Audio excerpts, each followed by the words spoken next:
Throughout our 120 years, Ford has supported our nation's armed forces and honored their selfless service to our country. The Central Ohio Ford dealers are proud to continue this tradition by investing in the work of the National Veterans Memorial and Museum in Columbus. Together, we want to share the veterans' heroic stories and introduce a grateful nation to the faces behind our forces. Please join us monthly to hear inspiring educational stories from our veterans who have gone above and beyond their call to defend freedom around the world. The National Veterans Memorial and Museum and your Central Ohio Ford dealers. Together, we will never forget. Well, hello, everybody. I'm Lieutenant General Mike Farrer, and I'm here today with Nate Boyer. And this is a part of our ongoing series called Rally Point. We started Rally Point in 2018. It was an in-person opportunity for we at the National Veterans Memorial Museum to bring veterans in, ensure that they were not living in their car, feed them a brunch, and then talk about issues or get resources for them. Most importantly, we felt when veterans are connected to each other and they have good, healthy purpose, then their best friend Jack Daniels and Glock don't show up. And so we really care about taking care of all of you. And today we're with Nate Boyer, who cares even more, and we'll discuss merging veterans with players in just a second. So when we first started this program, we had about 75 people would come in. And Nate, as I was saying a second ago, on August 6th, and then the next 2 weeks, about 32,000 people who we're talking to right now will actually view this. Our view is when we meet men and women of character who care about someone else, then we're going to help. So this is about promoting MVP and all that you're doing. So welcome. Yeah, thank you very much, sir. Appreciate it. So I met you probably right after I retired it's about 2015. I came down here and I heard about this great thing that was that you were doing, and I just wanted to learn more about it. So tell us about your program MVP and how you got started. Yeah, MVP was just starting then in 2015. I was in the Army for about 10 years, did about half active duty, about half in the National Guard. And while I was in the National Guard, when I was back in college, I was fortunate enough to serve in the Special Forces. So my time in active duty, I was with a pretty elite unit. And then when I got off of active duty and went down to University of Texas to enroll in school, when I transitioned into the Guard, I still had the opportunity to continue to deploy overseas if it made sense for what was going on at the time, and then the little wrench in the it's not really a wrench, but the caveat to the whole thing was that I was playing football. So that was an important part of it because that was like a dream I always had, something I always wanted to do, and so I kind of had to work out a deal with the Texas National Guard and make sure everybody was on board, with the understanding that like I'll make up my training, when we get to the off season, and I'm willing to go wherever needed in the summertime, as long as during that fall and the football season I can keep playing and doing that. So got done with that. Came out of the military about the same time that college football ended, and I had an opportunity at the professional level with the Seattle Seahawks in the NFL. And it didn't last too long. I was there for about 5 months total, if you count, OTAs, training camp, preseason. Got to play in one game, which was pretty incredible. But then it ended, and I lost the uniform, the team, the locker room, something that I hadn't really noticed when I got done with my military service, because I had, the football locker room and the football team and all that. So I didn't even feel like I transitioned in some ways. So once football ended, that's when I felt like I kind of went through my transition. And it was also the transition out of the military, and losing the camouflage. And I'd met Jay Glazer, who, he's a Fox NFL analyst and kind of the ultimate football insider in the league. But he's also a trainer. He has a gym called Unbreakable Performance Center in West Hollywood. You've been there, just off of Sunset. And I was training at his gym for that opportunity with the NFL. And afterwards, when I got cut and I came back, Jay just said, "Hey man, let's start something for guys that are in the same position you're in right now. Let's figure out a way to bring together combat vets, but also former pro athletes, because you know the sacrifice is very different. Like what's at stake and all that, but there still is a great amount of sacrifice to be elite at anything. And you know the loss of your tribe, the loss of that uniform you identify with, something you worked at since you were 8 years old, and then it ends often on not on your own terms, almost even more so in sports, where it's like at some point it's over. You know, I mean, you might be 40, whatever Tom Brady is, 45, and still doing it, and that's a very rare case. You might be 25 and you'll never see the field again. It's like, this is all, you put everything into this and it's just gone. So where do these guys go from there, feeling like you've peaked at such a young age and you'll never be great again? And so that's where Emerging Vets and Players MVP came about. There's a couple of really great things that you said. The first is, you know, so everyone think about a war has started and you join the service and then you ask to be with the best of the best. Your life path is one of seeking excellence and pushing yourself towards that excellence. And so in the first part of, you know, being a Special Forces soldier and going through all of the rigors to do that, what was driving you during those days? I mean, that's a good question, because I feel like before that, I had a lot of dreams of excellence, but I didn't really pursue it. You know what I mean? I didn't really seek it until I joined the military. I mean, it wasn't until that time that I felt a belief in myself that I could actually do these things. In my early 20s, I worked on a fishing boat. I did all kinds of odd jobs and sort of floundered a bit. Had a lot of passion and ideas, but not a lot of execution behind that. And then I ended up going, I went to the Darfur in Sudan and did some relief work there just for a couple of months when I was 23. And it was kind of that time of my life where, I mean, we all have this time in our life, whether it's, you know, in your 20s or before or after, where you feel like, what am I doing that, like, does anything I do make a difference? Do people, would the world be any worse off if I wasn't around? You know, it's not a good feeling to have, but it's a valid feeling that a lot of people do have. And I kind of felt that way. And so I was seeking not only belonging, but being of service in some way. And I went to the Darfur and I worked at these refugee camps for a couple of months. And, you know, I got so much more out of it than I'm sure the people there did, honestly. But like, it really did open my eyes, open my heart to a lot of things. And I felt very strongly this conviction of wanting to fight for those that can't fight for themselves. And so many people in that place just couldn't. They didn't have the resources we have. They didn't, you know, just the five basics, you know, from food, water, shelter, education, and basic medical care. Like none of that is guaranteed, and we have access to that here. And I was like, I want to do something to help. And at that time, so many troops had been going overseas, American troops going to Afghanistan and then Iraq.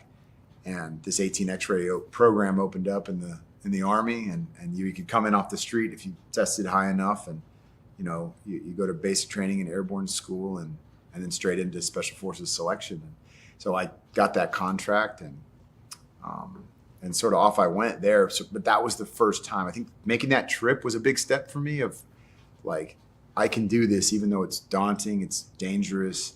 Everyone's telling me I shouldn't go. Even the organizations, the NGOs I was trying to go with were like, oh, you don't have the qualifications. I was like, well, you need people, so I'm just going to go figure it out. That trip really was the trigger for me. That's what started it. And then I was like, okay, I did this. Maybe I can become a Green Beret. I don't know. I'm going to try. Mm-hmm. And then, you know, you start to believe in yourself after you achieve some, even if it's just small goals. And eventually that snowballed into believing, even though I never played football my entire life, that I could just walk on to a place like the University of Texas and make it. You know, I really believed it. And I think because I really did believe that, it was able to happen. Yeah. A solid belief can move a mountain when, and you'll surprise yourself. So then a lot of times we're asked, well, what about last August and what about the departure from Afghanistan? And I always want to take the opportunity and tell everyone out there, your service really matters. It really mattered. and your noble service really mattered.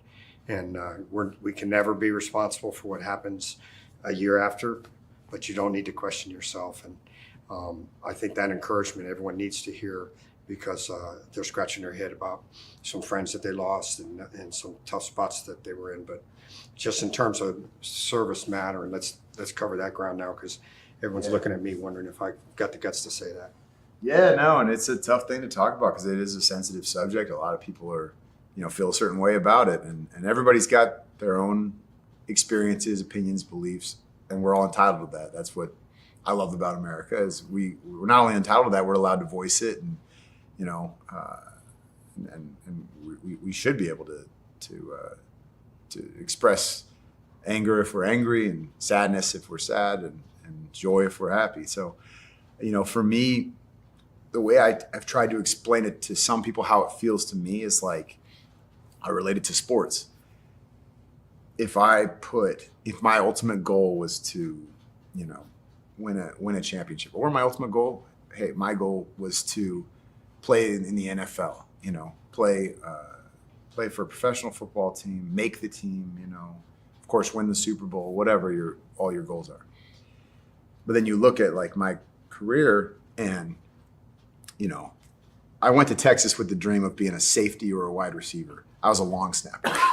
It's a thankless job. But I wanted to find a way on the field, so I made that compromise, and it worked. And I'm glad I did, because I don't think, first of all, I don't believe could have happened any other way for me.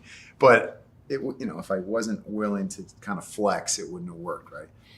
But while I was at Texas, like, I wanted to win a national championship. I wanted to win a Big 12 title. I wanted to beat Oklahoma every year. I beat Oklahoma one time. I never won a Big 12, never even played for a Big 12 championship, really.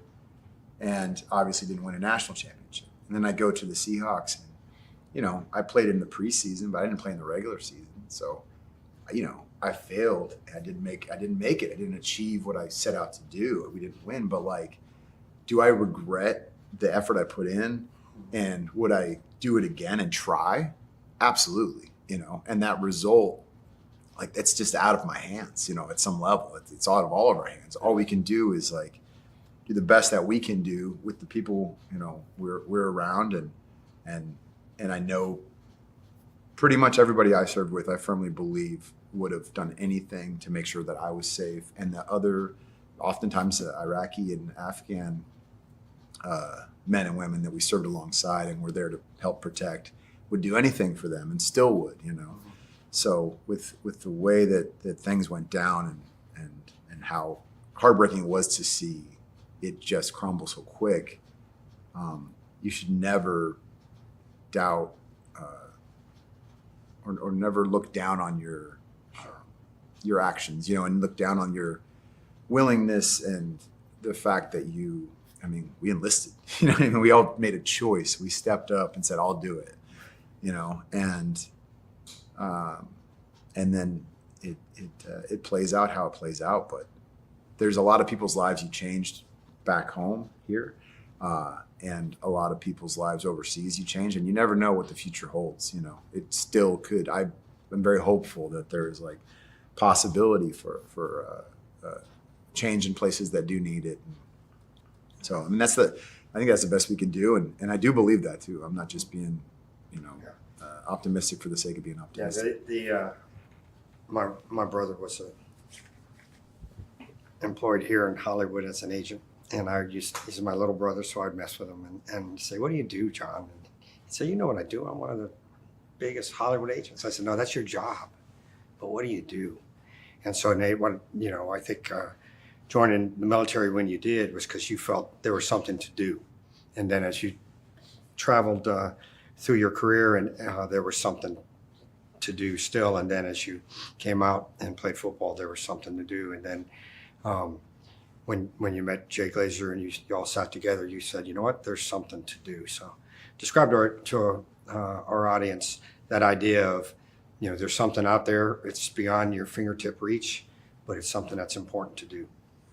Yeah, as I look back on football and in the military, and even with MVP and anything else I'm doing, like, it's never and it is kind of a cliche, but it really is never about the achievement. Once you achieve a few things, it's great to get that, get that W and check that box or whatever you want to say. But it's always the process, and the grind and like the hustle and the doubts that you had in your head, but you still kept going and you overcame it. That's what you remember, and that's what you're most proud of. That's what I'm most proud of with anything involved in my journey. And so I think you're just doing yourself such a disservice if you're not chasing your dream, your American dream. I mean, that's a great way to honor the men and women, whether they're in the military or not. There's people that lived lives of service and are no longer here, is to pursue that, because that's why I enlisted. One of the main reasons I took that oath was because I finally, I thought at least somewhat understood and appreciated the freedoms we have here, but not only the freedoms, like the kind of the responsibility we have to chase our dreams and do something great, and find ways to do it in service of others as well. But like, yeah, if you're sitting there waiting for the right moment, it's never going to come. You know what I mean? The right moment's never going to come. But if you have that passion and you know what that thing is and you're not doing it, like, you're crazy. The crazy is not the person that's chasing that wild dream of, oh, I'm going to go try and play football even though I never played. Like, crazy is the person that goes to the grave regretting that they never did it or tried to do it. And if you don't know what you're passionate about, you just need to try things, and be around people that are passionate and motivated. You'll find it. Like, it's out there. Just take that stuff. Hey, everybody, we're with Nate Boyer, merging veterans with players, and we're discussing really what it is to make a difference in the world. I want you to go and support MVP in any way that you possibly can, and you'll see on the page below me here how you can reach his website. The idea well, take us through what MVP really is. It's X day at X time, then what happens? Yeah, so we've got 8 chapters now around the country, which is awesome. So we're in LA, Las Vegas, Chicago, Atlanta, New York, Seattle, Dallas, and Phoenix. And different nights of the week, typically it's in the evening, we'll meet in the gym, and a lot of times it's got that MMA element to the gym, which I know you enjoy. And not always, but some nights we're in there, we hit the bag for 20 minutes, and then half the group will be on the bags or on the mat, and half will be doing like a hip circuit training, hit workout, and then we'll flip, and everyone's getting that good sweat in. We're smoking ourselves a bit, but not too crazy. It's just kind of get the juices flowing. We want it to be fun, though. We want it to be enjoyable. It's, we give each other crap, just like we did when we were in the military, and but we want to get the energy up, and get that sweat, and kind of go through something somewhat challenging together. And then we transition to the mat afterwards, and that's when we do what we call our huddle. So in the huddle, it's a peer-to-peer coaching session. There's not a lot of rules, we try to steer away from politics, religion, the basic dinner table rules, that we grew up with. But for the most part, it's like, we're encouraging vulnerability. We want people to just talk about what's going on in their lives. It could be good stuff too. It's not always the sadness and the trauma.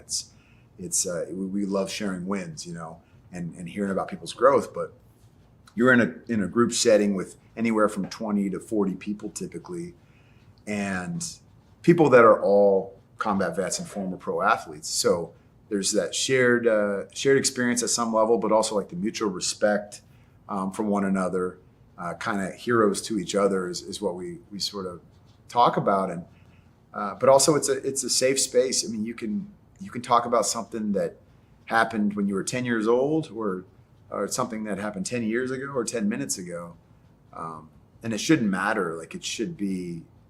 You should feel comfortable and safe to like get that out. But when we carry things around and we don't talk about them, and we're not willing to listen to others' advice maybe on how to work through something, it just makes it that much harder. I mean, even the Spartans way back when, they had like mandatory grieving period when they came back from battle, because they understood the importance of expressing those emotions and just talking through it. And it doesn't always have to be, a big, not everybody's crying all the time or anything like that, but sometimes we are.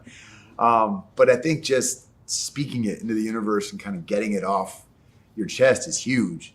And it's really special to see people that come in for the first time, months ago, and it takes them a long time to want to share something, but eventually they're like, I got something I want to talk about. And then as they continue their path with MVP, several months after that, like they're coaching somebody else on something, then they become mentors, and they went from being this person who was like isolated, didn't really want anything to do with the veteran community or the athlete community post sports, and just want to disconnect and like, I'm done with that part of my life, to like being at peace with the way it ended. Mm-hmm. Understanding it's not who you are. It isn't your identity. It's a piece of you. And, it's a choice you made, a job you did maybe even, but that's not who you are. Like, you're so much more.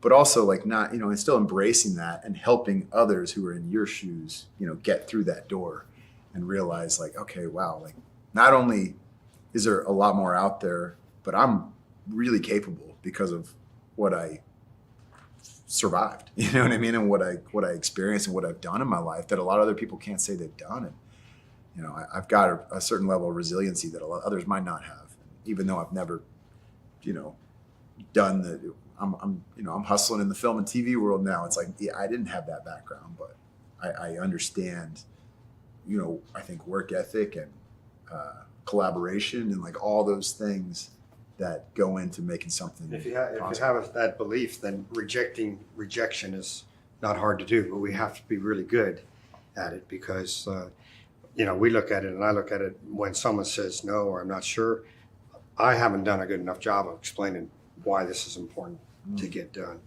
And so you reattack and reoffer and try again and come back again and all that. So we do Brazilian Jiu-Jitsu at the National Veterans Memorial Museum. We now have warrior balanced yoga as well. And on the weekend, as we're talking to the audience right now, there's a 5K run, a Purple Heart 5K run going on as we're speaking. A Jiu-Jitsu seminar earlier today, and yesterday, Tim Kennedy's book, Scars and Stripes, was launched. And so to get someone to walk through the threshold of that door is, it's probably scarier than the first jump at airborne school. So what would you say to folks at those 8 locations in terms of how to take a chance, how to come in there? Yeah, I mean, first of all, there's no commitment. There's no, to join MVP, you just have to qualify. It doesn't cost anything. A couple hours of your time on a weekly basis, but come in, check it out. Just keep an open mind and understand some of those people are dealing with some really hard stuff, and most of them have at some time in the past. But also we serve every single demographic. I mean, I always say this, and I truly believe it. I think the veteran community is one of the most diverse microcosms in America. Like, we are everything. We look we look like everybody, and nobody at the same time. And we share the camouflage, and we share a lot of things values wise, I think. But man, we are across the board, and that's how it is in an MVP session. And people are at different stages in their transition, in their journey, as we all are in life. But just come in and join us, and you don't have to say one word, just come in and listen. We will ask you to introduce yourself. That's the only thing. Every new member, say who you are and branch you served or sport you played and how you heard about MVP. And that's really it. That's the only commitment. You got to just to be there. And I think you'd be surprised. There's so many organizations out there, and they all aim to do great things, and a lot of them do a lot of great things. And we can't do everything, just as any organization. We've all got our piece of the pie. For us, the biggest thing is just community, and just kind of like what you were talking about, with the museum and what you guys provide. With the brunch and a place that people can go at least once a week and know I have a home for this time. And people that I have a shared experience with. That's very similar to MVP. You know, we just are there for each other. We got each other's back, and yeah, the biggest thing for us is just we hope you're open to you know, just joining us and being a part of the team and learning more about who we are, because we're like I said earlier, we're everything, we're everybody. So there's nobody that doesn't really fit, you know, with who we You're are. in pretty good shape, but what about that Ranger buddy whose tie has moved up his chest over the last 5 months or 5 years, and he's kind of carrying more weight than he used to carry in his rucksack? Yeah. How about that? I mean, we've got people in there that, you know, when we've got some members that have lost over 100 pounds since they started coming to MVP. And it's not the workout once a week. It's that they committed to something. They started moving their body a bit again. And then they're like, you know what? I can do this twice a week, 3 times a week, 6 times a week. And then, you know, results start to come. And that's just with fitness. But we pride ourselves in making sure that everybody that comes through there feels not only welcome, but we will tailor whatever we can to your needs. And that includes the huddle, you know what I mean? Because like I said, sometimes there's some heavy stuff that comes up, and sometimes people need a moment or whatever that is. Like, there's no pushiness. There's nothing like that. And the same with that workout. Like, the main thing is that you're just doing the best you can. That's all we care about. No one's in there judging you. You know, it's like with the Planet Fitness commercials, you know, no judgment. It's the same kind of thing. Like, really. Because there's also people in there, they're going to go hard as hell, and you know, they are in pretty good shape, and they're going to push themselves, and that's don't worry about them. That's them. You know what I mean? Just do what you can do. No one in there is going to. It's not the purpose of an MVP workout. It's not a competition. You know, maybe a friendly competition, but it's like we're there to encourage each other and push each other in a positive way. What do you think's next for MVP? Well, I know we're going to keep opening chapters. I think Pittsburgh's next on our list. We've been really fortunate to have an incredible partner in GNC. They've been our biggest sponsor, and they're based out of Pittsburgh. And they're like, you got to have a chapter here. And so we're absolutely going to do that. I mean, there's professional sports teams, 3 professional sports teams there as well. We think Columbus, Ohio is a pretty good place for. I would love to do Columbus. No, we would absolutely love we have that. at least, you know, MLS soccer and ice hockey and AAA baseball. Yeah. Some say we have a professional football team there, but it's called Ohio State. So. But I thought it was the Ohio State for sure. And but I'll bet that'll happen. No, I think so too. We have the referent group. We have tens of thousands of veterans in Central Ohio, or going from Indiana to West Virginia and Pennsylvania, and then we have the pro athletes throughout the state. So yeah, I love it. I mean, there's so many places that make a ton of sense for MVP. Yeah, Columbus makes a ton of sense. Austin, Nashville, Tampa. It's like endless. DC. There's, you know, you could just go forever, and I love that. I mean, that's the cool part about the future is, I mean, and maybe we don't stop at the, you know, bigger market cities. Maybe one day it's, you know, in some of the smaller towns, smaller places too, because we do have virtual options as well, which is great for the people, you know, because there's people that are, you know, in Timbuktu. That's like I called in for Nate about 8 months ago. Someone set it up, and when the camera came on, we were working out. I said, "Oh my gosh!" I thought it was going to be a Teams meeting, so I ended up with a good sweat. So thanks for that. Yeah, so you could, because we started doing the Zoom stuff during COVID because we had to. You know, we just had to. We had to figure it out. Yeah, we had to pivot. We had to, like, we can't stop what we're doing. It's too important. Change, right? Yeah, exactly. Yeah. So tell us about the next adventure. So something I'm really excited about, and it pertains to MVP quite a bit, is I directed my first movie about 1.5 years ago, and in the springtime we sold it. We partnered with Film Rise, which is a distribution company, and this project's really cool. I mean, Sylvester Stallone came on board as an executive producer very early on, and it's just really, you know, kind of him and his producing partner Braden Aftergood have just really shepherded the project and kind of helped us get it in some hands early on. And then on screen, Randy Couture, Jay Glazer, Michael Strahan, Howie Long, Tony Gonzalez, all these guys play themselves. And then on the veteran side, every single veteran portrayed on screen is played by an actual vet, which is really cool. And it was just a unique project. We shot it in the middle of COVID for very little money, and half the cast or half the crew as well behind the camera were veterans. And it was just one of those things that I had an idea, had a vision, I co-wrote it with a British veteran buddy of mine, and with the idea of, we'll make this one day for I don't know, X dollars, and we'll find the right people to the movie stars need to be in it. And as it started to write itself, well, not really, it kind of wrote itself. The stories these that we're hearing at MVP are what's in the film, and it's very authentic in that way. I was like, man, this is too raw. Like, we have to have the real people do this and play this. And who am I kidding? Like, we're very capable of all that. Like, we could do anything, we really can. And I know how hard these people are going to work. And so with COVID, which was, it was tough. It was a tough year for a lot of people, but for this movie, it was honestly an opportunity because so much was shut down and a lot of people were just eager to work on something and be a part of something. And so many favors we received. Location wise, people were just like, their restaurants and businesses and all kinds of things were just like, go ahead, just, clean up when you're done. And it was cool. And so we shot it right here in Los Angeles. And so we're going to premiere it the week of 9/11 here in Los Angeles. And then we'll start screening it around the country. And you better believe we'll be screening at the museum as well. Yeah. Let me pivot just a little bit.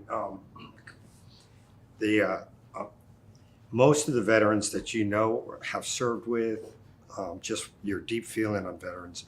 Much of our audience, our pillars are to honor, connect, inspire, and educate.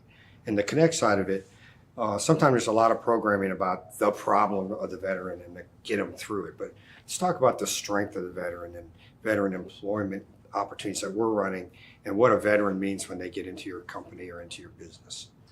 Yeah, I think there's two parts to that, because I like to speak speak to the veteran side of that too, beyond just the employer. Most people in the country appreciate our service, and are very positive about that. And it wasn't always like that. So I'm very thankful for our generation, grateful, because not everybody receives, the same kind of gratitude that we do. But I think beyond that, beyond it being, a great opportunity for somebody that took that pause in their life to go do this thing. Sometimes that's a very long pause. You were in for a few minutes. Yes. So, but just trying to understand what they sacrificed, just career-wise, to go do what they're doing. You know what I mean? But also the skills they picked up and the things that they learned, and how to work with a team of people that are very different than you under extremely intense circumstances, and drive through it. And you have to understand, we don't always like everybody we work with, just like in the world back here, everyone thinks, we're over there, we're all brothers and arms. No, there's plenty of people that just, lock horns and don't get along, but they put it aside when it's time to make the mission happen. And they would still lay down their life for that person, no matter what. And so you're going to have that type of spirit and heart in an individual, in a veteran working for your company. So they may not have the same degree and may not have the same experience, but they have a very different experience. But it's a valuable experience. And I think to speak on to the veteran side of this, I think a lot of vets, the more vets that are willing to just say, kind of put swallow their pride a bit at times and say, even though I did this at this level for this many years, I might have to start in the mailroom. Just be okay with that, because I've seen it so many times. I've seen it out here in this industry a ton. You will get plucked out of that mailroom very quickly if you do the right thing and you put your head down and work hard, or whatever that situation is. and you'll climb that ladder quick because they're going to see that employer is going to see the value that you bring and how others respect you and kind of look up to you. And, you know, there's just so much that comes along with your story beyond just who you've become as a person. So I think that's important, and not a shameless plug, but we're opening up a veteran concierge service where we are going to link up veterans with the employers, and we're going to use an IT platform that matches their knowledge, skills, attributes, and experiences with what the employers are looking for. And it'll say, hey, so-and-so, Nate Boyer is fully qualified for these 8 jobs in your company. And so we're launching that. We've done a study. We're launching the pilot here in about a month, and then we'll go initial operating capability on it in January. But again, we're more than a museum, and we're 128 million pounds of cement and rebar. So we're not going anywhere. So we're gonna find a way to make a difference. And so if you need any information on that, then go to our website, and we'll help you. And that's kind of how we measure things: is how can we impact lives? I think that's a common thread between really great organizations that are taking care of people everywhere, but taking care of veterans in particular, like MVP, or this is the veteran golfers, bling from Josh Payton and 14,000 golfers for more than 6 years. I played in a few of those tournaments. So it's just a really great opportunity. If there was a message you wanted to give everyone who are out there, who are veterans or spouses of veterans, what would that be for today? I mean, there's a lot of messages I'd love to give, but I think above all, just be a good person, be a good person. And we all know what that means. We don't always remember and act on that, but it's something that we teach people in kindergarten, and we quickly forget, but just be good to others, be good to one another. Life's just way too short to be upset all the time, to be angry. There's plenty of opportunities for that, and it'll come up, but I think I always try to just go back to, like, regardless of my service, regardless of anything I've done, like, how do I like to be treated? How do I like people to communicate with me? And, when you put that out in the world, it does come back. It really, really does. So I think, just be the best version of yourself that is in there, and the one that you wish you were all the time. Just focus on tracking in that direction. You can count on any given day that you're going to run into someone who's upset. You're going to run into someone who really doesn't care about you. Some days it's me too. Some days it's us. And then someone happy. So have a plan to meet all 3 of those people every day, and have a plan on what you want the outcome to be after you meet that pissed off customer, or pissed off person, or ambivalent person who's working on the other side of a desk that's supposed to be a customer service. Just have a plan to do what you said. Be kind and understanding, and impact their life in a good, positive way. Especially in these times, it's just it's a challenging time in America, in the sense of, and in the world, in the sense of us often not listening to one another and taking somebody else's experience as being of value, wanting to just prove our point, and why we're right. I know we're a competitive country. I appreciate that, but at some point you got to let that stuff go. And that's how we turn this thing around. Is being there for one another, being respectful of one another, and just trying to find the good and be positive. Yeah, you bring strength. You personally bring strength into the room, and but strength into the room doesn't have to kick compassion out of the room, right? And so this presence and aura that you personally bring into the room allows you, and great leaders, it allows them to say, we're going to get this done, and it's not at the expense of caring about everyone else who's in the room with us on the mission, so to speak, right?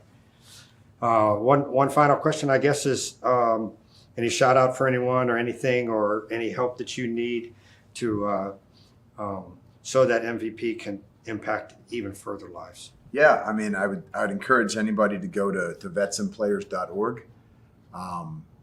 whether you're a supporter or a potential member, or somebody that qualifies to be a member, just share that with them. We're on social media as well. I know we're on Twitter and Instagram. If you want to connect with me for any reason, I'm on those platforms as well. I also have a website, nateboyer.com. But yeah, just reach out, connect. Like we respond to everybody and we answer every email, and like we pride ourselves on keeping that connection and being there for one another. And sometimes what we offer isn't the best resource for that individual too. So we love working with other organizations and people that are doing great things. And I appreciate you, sir, and what you stand for, and what you're doing now with the museum and everything. Because like you said, it's more than just a museum. It sounds like it's a place for education and resources and community, and it's a lot. It sure is. And I would be remiss if I didn't ask you, just say a word about the 20-Year War book. Yeah, the book's really cool. The 20-Year War book is special. I'm really honored to be a part of that and be in there. But just the collection of stories, it's really cool, because that's the best way to learn about the global war on terror, in my opinion, at least from the American standpoint, is to just listen to the soldiers and airmen and sailors and the Marines and everybody's stories. Just listen to their stories, read their stories, and let them tell you what it was all It's about. our traveling exhibit right now in the National Veterans Memorial and Museum. It's a book put together by two best friend Army Rangers and our high school best friend. And they went around the country and found 71 inspiring veterans, interviewed them, put it into a book. And so you can learn about their service in the 20-Year War. And then you can come to the National Veterans Memorial Museum and see how we took the book apart and made it into giant posters.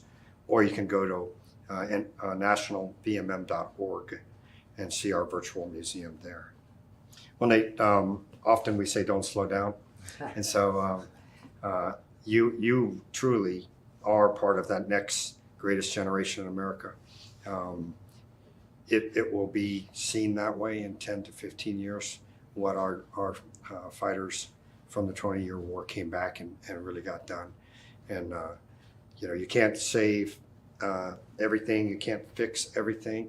Well, when you help one person, it's a life changer for that person, isn't it? Yeah, absolutely. And it just gets carried forward. So what we do at the NVMM is also, whoever our guest is, we let them close us out. So at the end of a meeting, when General Ferriter starts pontificating, then he remembers to say, okay, Nate, you can close us out. So for this session, any final thoughts? But yeah, I just, I want to be a part of change, and I want to be a part of greatness. And, I want to be a part of a tribe and a community just like everybody else. So I'm no different in that way, and I hope I don't change in that way. But I hope I get a little bit smarter and a little bit stronger and a little less slow as I keep growing. Thank you. Yeah, well, it's been a pleasure to be with you once again, my friend. God Thank bless you, you and all that you're doing, and all of those on your team who are supporting this. We want to thank them as well. And so as you're watching this, it's part of our Wellness Weekend, but there's so much more content that you'll find on Nate's website. And reach out, don't suffer in silence. Find someone who can help you, and or get to us, and we will. God bless you all.